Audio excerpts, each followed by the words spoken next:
What is going on, YouTube? What is going on, Kansas City? And what is going on, everybody? And welcome to the Beat of KC. Ladies and gentlemen, this is absolutely a tremendous guest, Brian Hanni, the voice of the Jayhawks. I tell you what, Brian, this is by far, I'm in like fan mode right now just because I listen to you all the time on the radio. I had to be upfront with that, but now I got to get professional and get ready to ask those questions. But super excited you're on the show. I really am. This is awesome. So I appreciate you coming on. How's it going? It's going great, Lucas. Thanks for having me on. I love your energy and your passion, and I'm grateful for the chance to have this platform today to talk some KU sports and maybe a little bit of Round Ball Classic, as we've got that coming up here in a few weeks. So thank you so much for having me.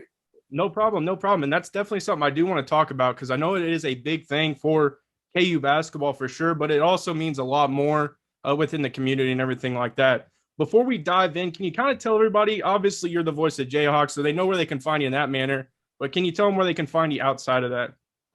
Well, I'm certainly blessed to get to do the games at KU, and that's a huge part of who I am and what I do, but I'm also somebody that believes we have a platform for a reason.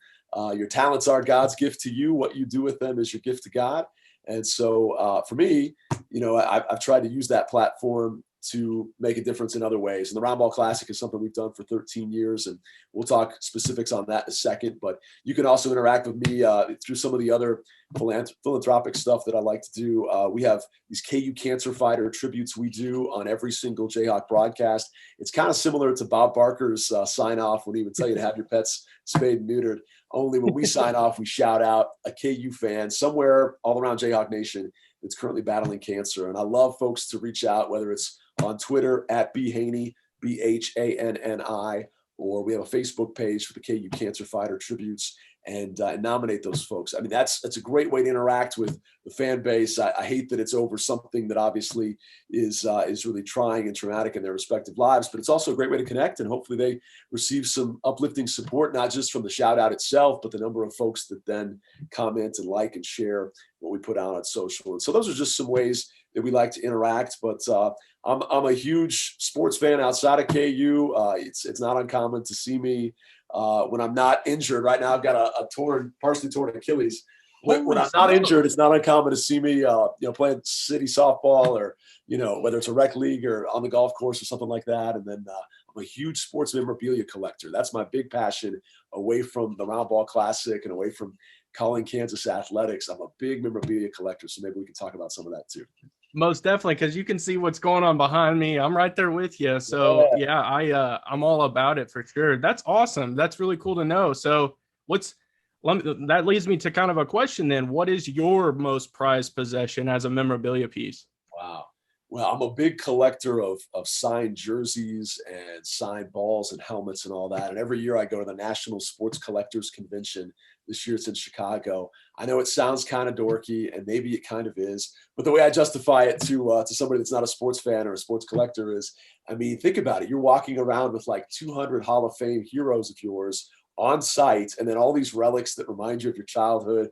I grew up a huge Ken Griffey Jr. fan and Michael Jordan fan, and of course, all these Jayhawk memories you see on the wall behind me.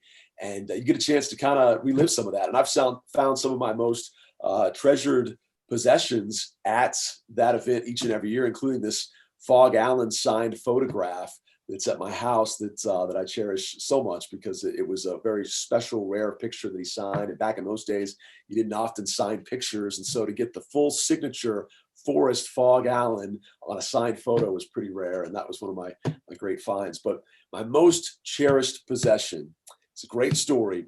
As I said, I grew up a Bulls fan. Most of us that were born in the 80s did. And my mother is a nurse, and she has the most excellent bedside manner ever, and was just known in her 42-year nursing career for being so great with the patients. And there was one particular patient that was really struggling, and he was in the hospital for a matter of weeks. And she was such a comfort to him. And she would come in and tell him stories of her son, who was a big MJ fan, who tried to hoop it up with his tongue out like MJ used to and do all that stuff. And he said, well, you've been so good to me in helping me get through this really difficult time. I'd like to do something nice for you. My best friend happens to be Tex Winter. Do you know who that is?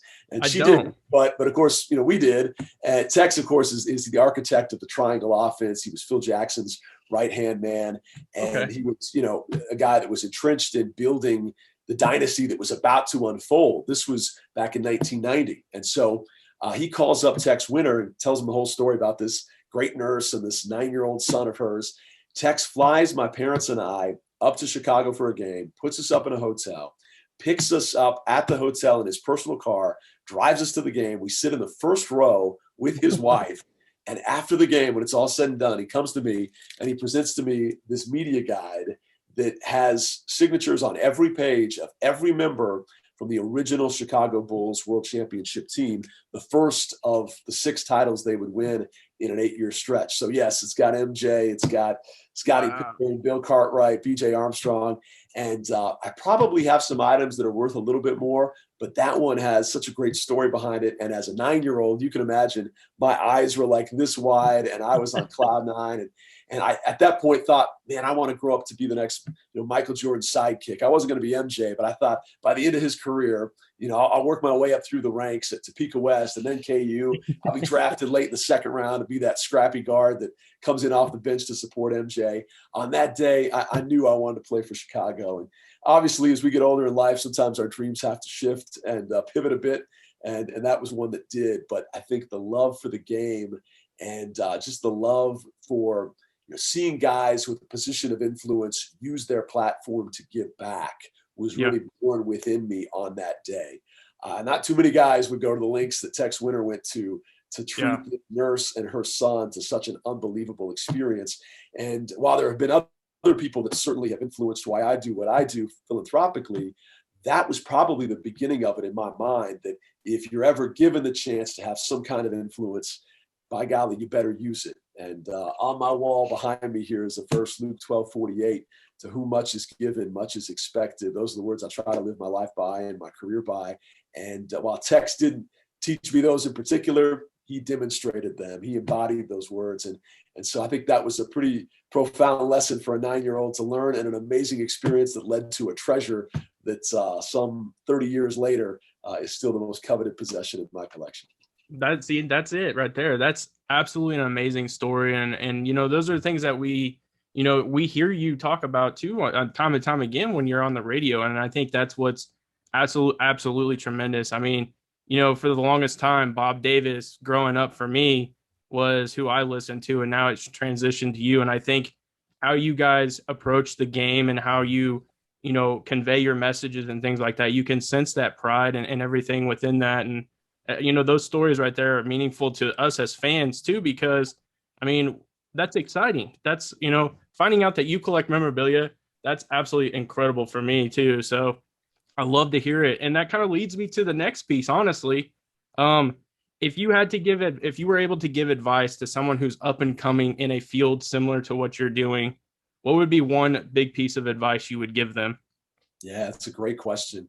I always tell people, young people, that you have to really want it, and you have to say yes to every opportunity that's extended to you at a young age, no matter how big or small, no matter how much of it is on air and how much of it is grunt work. You have to be willing to roll up your sleeves, get down to work, and be dependable, reliable, and always willing to take on whatever the assignment is. Because the first time you say no, because maybe you pick a night out with your buddies instead of doing that high school football game on a Friday night, or maybe you pick some other social commitment instead of filling in to run the board and help produce a broadcast. Well, they're going to ask the next guy or gal on the list, and if that guy or gal fills in, who do you think they're going to ask first next time? Mm-hmm. And so for anybody that has climbed the ladder, as most of us have that are at this level collegiately, it started out somewhere doing some unenviable task in the wee hours of the morning, but doing it with a smile on your face and being ready to do it the next day if that's what was required of you, because that's the type of work ethic that I think impresses people. Obviously, once you get to a higher level, it's about distinguishing yourself with your play calls and your ability and all that. But you asked about advice for a young person. Be humble, be hardworking, be willing to do everything asked of you, but then be a self-starter who takes it one step further and delivers even more than what was asked of you. Don't just do the bare minimum. And then, find ways along the way to make those great relationships that ultimately may pay dividends for you later. In the end, it's all about networking. And so understand that that first internship you take at 16 years old, may not be a big time job where you're being heard by thousands, but you might impress somebody with your work ethic off the mic that makes a phone call for you 10 years later that ultimately gets you to where you want to be. And so to go back to Michael Jordan for the third time in this interview, he once said that every night he showed up at the arena, he was going to give his all, because he never knew who was sitting up there in section 323 that was seeing him play for the first time. It might be some 9-year-old kid sitting up there that was seeing it for the first time. For that guy, he would always give his all. And I try to approach each broadcast like that now. It might be somebody tuning in for the first time, so you always want to bring it strong. Plus, it's a huge, tremendous responsibility and blessing to get to be the narrator of Kansas athletics.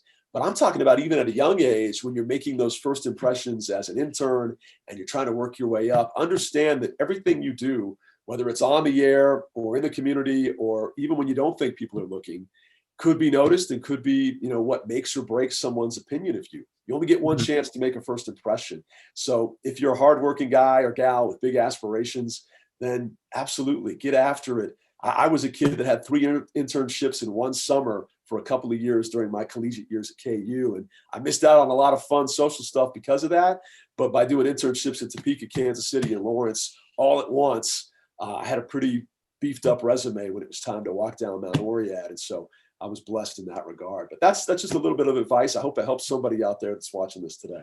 Most definitely. And I want to definitely get that message, because I think it conveys, it shows like the hustle and the commitment that you have to have when it comes to, this field. I mean, it is very competitive too. Like you said, even in the beginning, they'll go to the next person. So I definitely am glad we were able to hit on that. And I think that's a huge piece. Even in this YouTube universe, you can see the competitive levels that are out there. I mean, people, go above and beyond and are grinding every day to become elite. And so, yeah, I'm glad that's super helpful for sure.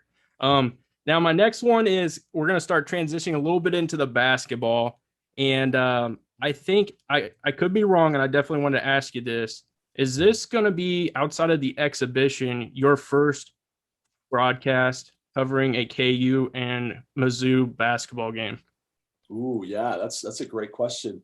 I was just talking about the showdown for relief earlier today, as a matter of fact, and how that was one of my favorite calls ever.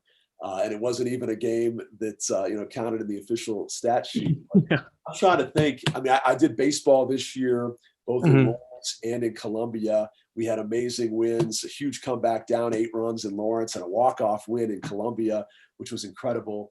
I've never done football at KU Mizzou. So, yeah, other than the exhibition, this one coming up, it will be my first as the voice of the Jayhawks. Obviously, covered them in other ways for many years. I did women's basketball and baseball long before this role. But, yeah, I'm fired up, no doubt. That's going to be exciting. I mean, I'm looking forward to that already. I got it chalked on the calendar, scratched, circled in. It's ready to roll. That also, Kentucky is the most winningest basketball program in all of college basketball by 4 on KU. When they get ready to come to Allen Fieldhouse, there's a chance we could be going back and forth. Is that something that you think like that's going to be? I mean, we already know blue bloods are, that's a blue blood classic right there. I mean, that's going to be huge when Kentucky comes to KU. What are your thoughts on that?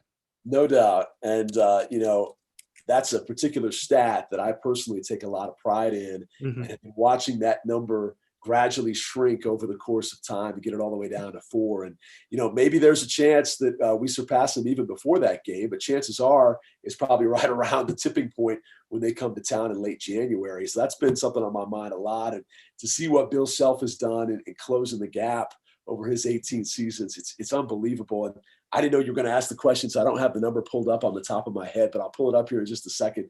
The exact amount that he's closed the gap on, it's unbelievable. It's like 20 games, 30 games, something like that. And obviously, the Billy Gillespie down and out year was one where we gained a lot of ground when he was at Kentucky. And obviously this past year we gained a lot of ground. But, as a program that has been right there at the top or near it forever, I think we take a lot of pride in that. When I look at the 5 blue bloods in college basketball history, they all have some argument as to why they're the bluest of the blue bloods. And with us at Kansas, I think it's the coaching tree.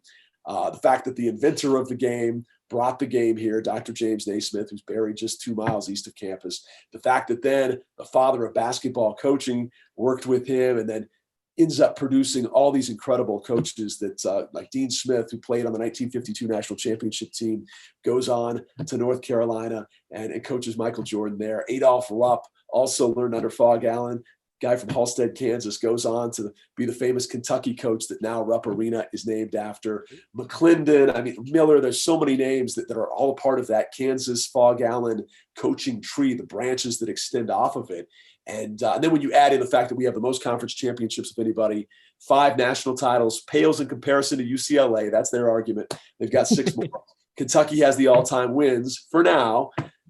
Jordan, obviously, I think is Carolina's, big feather in their cap, and they've done more than just Michael, obviously. The Dean Smith, Roy Williams eras collectively with 5 titles is huge.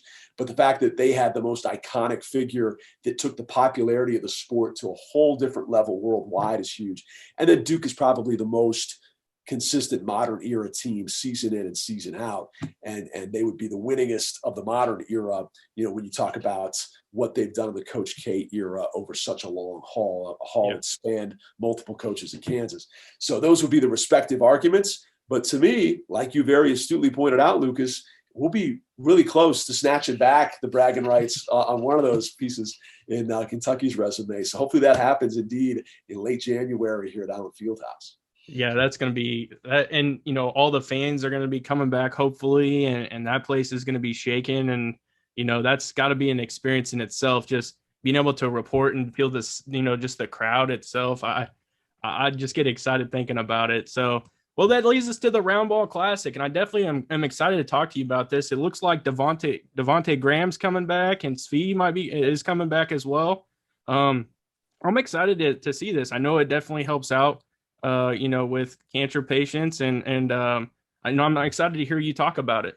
Absolutely. Well, thanks for the chance to talk a little bit about it. On my wall here in my office, which is at KU's campus adjacent to Allen Fieldhouse, we're technically over at the Wagman Center over here, but this is one of our previous beneficiaries, and this is Grit. And I look at him every day. This is a gift the family gave me, and I've also got some other mementos of previous kids. We've had a chance to benefit, let's see here, 38 kids over the course of 12 years. And this year, our 13th year, we have 3 more kiddos in what we're calling the Big 3, Briella, Riley, and Matthew. And this particular, project, this life's work that's kind of been running adjacent to my broadcasting career, parallel, I should say, all started when I was in my mid-20s. And I was going through what I like to call kind of a quarter-life crisis, not in the sense that I didn't like what I was doing and was miserable or anything like that, but I was enjoying being a sportscaster and a sports director at KLWN here in Lawrence. But I was asking myself some pretty profound questions for a 26-year-old and thinking, if I got hit by a truck tomorrow, what would my legacy really be? What impact will I have had beyond being the guy that entertains folks on their drive home talking KU basketball and gives them the Royal score in the morning on their drive to work? What difference did I really make? And I read this book called Roaring Lambs. And Roaring Lambs talks about how sometimes God elevates people to positions of influence within the secular realm that can wind up having just as profound an impact for the sake of the kingdom or for the sake of just benefiting your community than you would if you were working full-time in the ministry. And so that summer I had debated and grappled with, do I stick with this broadcasting thing? I was volunteering in my church with the youth. Do I have a bigger impact there? I feel like God's given me some gifts here that I wouldn't be utilizing if I did youth ministry. So where do I land? And I read that book, and it was such a game changer for me, such an eye-opener that God planted me where he did for a reason. And he's going to grow and expand this platform if I let him and if I serve him in the right way. And through that, I need to take a look at what he's given me. What are my resources? Who are my contacts? What can I do to take all of that and build it into something special? And about that same time, a local pastor had come to me and said that his son, who was a youth pastor in town, had a horrible bout with cancer going on. The medical bills were mounting. He'd already had his left leg amputated, and the cancer had spread and metastasized, and they just didn't know how long he had or how they'd even pay the bills. And so him coming to me in that moment that I was also doing a lot of soul searching on, where are my gifts? Where are my resources? What do I do with them? kind of fused together this great brainchild of doing this annual celebrity charity basketball game. And so our first game was very humble beginnings back in 2009. I think we had about 16 or 18 players on the roster. Might have raised 16 or 17 grand with $5 tickets and $1 hot dogs, and no media other than radio, in terms of no media dollars or corporate sponsors or anything. You fast forward 12 years since then, now as we enter year 13, and we've raised just under $700,000 in a non-pandemic year. It's now a 3-day weekend event with a basketball game, a Friday night gala, and a Saturday golf tournament. This year we're doing it differently because we can't fully be all that we want to be on a shorter schedule to work with and less resources in the pandemic and not everybody back full to normal. So what we decided to do was still have the game, and we've got some restrictions that we'll be talking about in the days ahead that fans will have to abide by. And the reason why we have those restrictions for those that are, already vaccinated and feel like we're getting so close to being back to normal is that, when you've got 3 cancer-fighting kids in attendance and they're immunocompromised, you got to look out for them. And so that's why we're going to have some restrictions, and we won't have post-game autographs and all that. But we're still going to have a game. And instead of 55 former Jayhawks coming back, which we had in pre-pandemic times, the number will be about 30. Devontae, Svi, Ben McLemore, a bunch of guys from the 08 title team like Russell Robinson and Darnell Jackson coming back. Some old school guys from the Larry Brown era like Ron Kellogg and Greg Dreiling and Calvin Thompson coming back. And that's really, outside of benefiting these families and seeing these kids be the star of the show, the second most favorite aspect of the night is seeing these different eras of Kansas basketball come together. I mean, we literally had a moment 6 or 7 years ago where Darnell Valentine is throwing alley-oops to Ben McLemore, and you've got Ted Owens era, lobbing it up to an NBA lottery pick with the Kings at the time. And I'm just like, where else would this happen? And so it's really been a blessed event. We've been so fortunate to meet some incredible people along the way that have joined us on our board, joined us on our team of volunteers, and it's just got bigger and bigger with every passing year. And I was really proud last year when the pandemic was in full force that we were able to pull off a virtual event with a all-time 3-point contest with the top 10 shooters from 3 in KU history. That was so much fun for me just to work on that project, to drive up to South Dakota and have lunch with Kirk Heinrich and then go shoot 3-pointers for 5 minutes. It's like every Jayhawk fan's dream. And then, went all over. We had guys in North Carolina helping get Mario Chalmers where he was residing during the off season. We literally had all 10 guys in the top 10 represented. And it was just neat to see Jayhawks rally together for a cause bigger than themselves. And you see these guys that are maybe 20 years removed from their Kansas careers understand that they still have a huge platform. They still have a big name that resonates, that when used for the right reasons can do a lot of good for some people really in need. And that's the most rewarding part of the whole thing. So never would I have imagined at 26 or 27 that we'd be doing this, a decade and a half almost later, and it would grow to the proportions that it has. But there have been a ton of amazing people that have piled on, and a lot of blessing along the way. We have, Lucas, I should point out, lost 10 of our round ball beneficiaries at some point in their battle with cancer. And we have banners that hang from the rafters like you'd see in the field house that are actually mirrored to look identical to the field house retired jerseys. And we call it, back in 2019, the Divine 9. It's going to be 10 for this year's game because we just lost Nick Parscale, who some know as Nick the Brave, who was a dear friend of Bill Self and I, a little boy here from Lawrence that was so positive and had this infectious personality and leaves an impact and a legacy far greater than most kids his age. But we will honor him with a special presentation on event night, and I'm so proud of the chance to get to meet kids like that, because that's the really rewarding part of it. Yes, it's great to raise the money, but just to bring the joy to some of these families that for one night they're not thinking about chemotherapy, they're not thinking about driving to the Mayo Clinic or wherever they're headed next. They get to be the star of the show. I mean, we turn off the lights. We have the 50 players line up and form a tunnel. And here come the kids down the line getting high fives. And I play here's your fourth Jordan reference. I play the Chicago Bulls music. Sirius is what it's called. I would sing it for you, but I've got terrible chops to sing. But you know what I'm talking about. Yeah. And it's building more and more momentum. And then the PA comes on, and now the starting lineup for your Rock Chalk Round Ball Classic, and then we say, at guard, standing in at 2 feet, 6 inches tall, a 4-year-old from Topeka, that kind of thing. And we get a kick out of it. And I think the kids, for that one, feel like rock star, and then you look over and one of them is bouncing on Bill Self's knee, like his grandpa or something. And that is the most priceless, photo you could get. So we're really blessed to get to work on this. The people that work on it year round come from all walks of life now. And to think this all started, 13 years ago when I read a book called Roaring Lambs, it's pretty amazing. So certainly blessed with everyone that contributes to make it such a special event. And I hope your viewers and your listeners will join us August the 5th for the Round Ball Classic game. And then August the 6th, the first ever Round Bowl Classic presented by Johnny's Tavern. It'll be hosted at Royal Crest Lanes. We'll have a different Jayhawk star on every lane, bowling with fans, PBA professionals offering to bowl for you for a $10 donation to help the kids. How about that? It's like you go to a golf tournament and you can have somebody take a long drive. Well, what about having a PBA professional, guaranteed strike, step up, put that spin on it, knock down all 10, and do it with some flair and style. There it is. On too. For sure. I saw that there was going to be bowling, and I was like, oh, that sounds very intriguing. I bet you get some of the basketball players probably enjoy bowling and getting out there and, changing it up, but a little bit of different competitive level there. I think you're right, Lucas, and this is our first year doing it, so we'll see how it goes. But what I've learned in putting on this 3-legged event, and we have great partners in Baby J's Legacy of Hope that help us with the golf tournament. But as I'm recruiting these players to golf, I found that it's usually the middle-aged guys and older that golf, and these young bucks have never picked up a club before.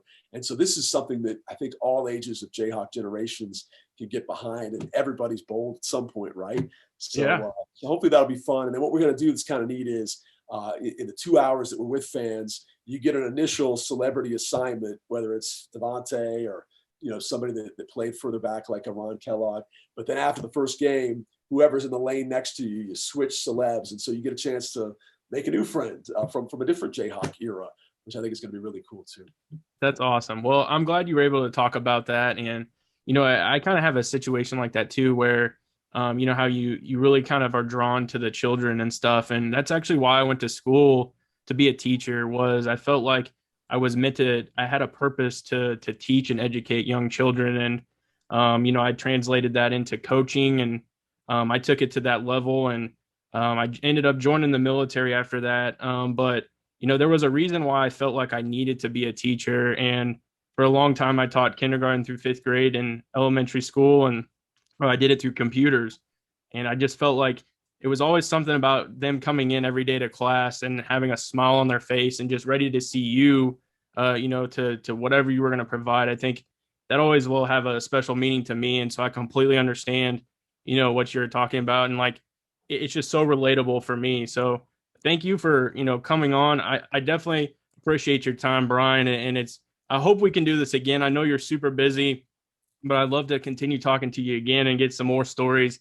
But I do really appreciate your time, and thank you so much. Well, thank you, Lucas. Thanks for the impact you've had on so many youngsters coming through the ranks, and thanks for providing this platform for sports fans out there. We'll definitely get together again. You were kind to take the 30 minutes and put it all on the spotlight of other philanthropic projects and stories of my childhood and all that, as opposed to previewing the football and basketball season, which I figure some folks probably want to hear about too. So let's plan on huddling up again.